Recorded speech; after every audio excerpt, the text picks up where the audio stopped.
Determination of a confined space can be sometimes tricky, and we will explore this in the following video.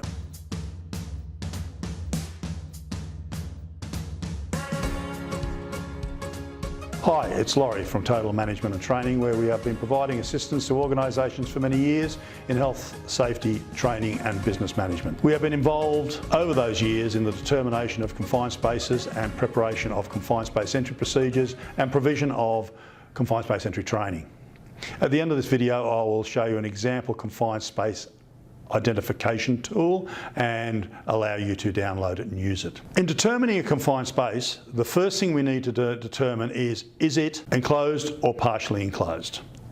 The size of the space is not an issue here, it's just simply whether it is enclosed or partially enclosed. So it could actually be a very large water tank with no top, and that could be regarded as partially enclosed. For the purposes of this video, we're going to use an example of a storm water drain to determine whether it is a confined space. If a person was required to enter it to clean out a blockage that has occurred up one of the pipes. If I look at this particular confined space, you can see that it is partially enclosed. We remove the grid and somebody enters it, is no doubt that it is partially enclosed. The next question is it designed or intended primarily to be occupied by a person? For example, it could have poor ventilation, poor lighting, restricted entry points. It's not designed for a person to actually enter that point and carry out work in that area. And if we look again at the storm water drain, you can see that this is not actually intended to be occupied by a person. Next is a space designed or intended to be at normal atmospheric pressure. That's a fairly obvious one. This particular space is certainly at normal atmospheric pressure. The next questions we've got to ask ourselves is, does it contain, or is it likely to contain, an unsafe oxygen level? So it might be possible that there will be some gases in that particular drain that is going to displace the oxygen and reduce the oxygen level in that particular space. The next one we've got to ask ourselves is there any contaminants, airborne gases, vapours or dust that may cause injury from the fire or an explosion? So it may be that there are gases that come down the pipes. Does it have any harmful concentration of any other airborne contaminants? For example, does the space when we climb in actually have sludge at the bottom that when we brake releases some gases? And the last question we've got to ask ourselves is, can a person be engulfed? In other words, could they drown? Could there be an inrush of water? Now, if they're going down into that space to remove a blockage, it is quite possible that once they've reduced the blockage, that water could flow and fill up that particular space, posing a risk of drowning, especially if the person has actually entered the pipe to go up the pipe to clean it. So when we look at the actual confined space of a storm water drain, the one we're looking at in the picture, yes, it could have unsafe oxygen levels.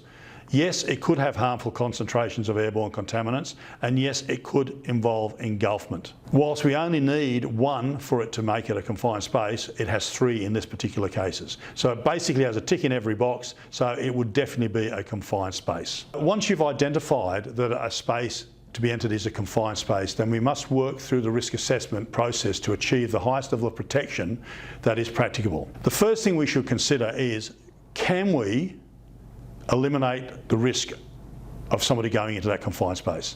For example, if I have got a pump that needs services within a confined space, can I lift that pump to the surface to eliminate the need of the person actually entering the confined space?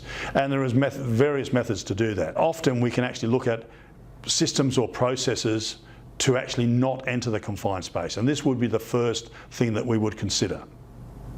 In our example of a storm water drain, obviously there is a need to enter the space if we've got a blockage in the pipe. Well, there's no other real way of doing it. If we determine that we can't eliminate the risk, then we need to minimise the risk. And the way we do that is, things we've got to consider is the nature of the space. We need to consider the number and size and location of the entry and exits. In the stormwater channel or stormwater drain that we're looking at, there's only one entry and exit into that particular area.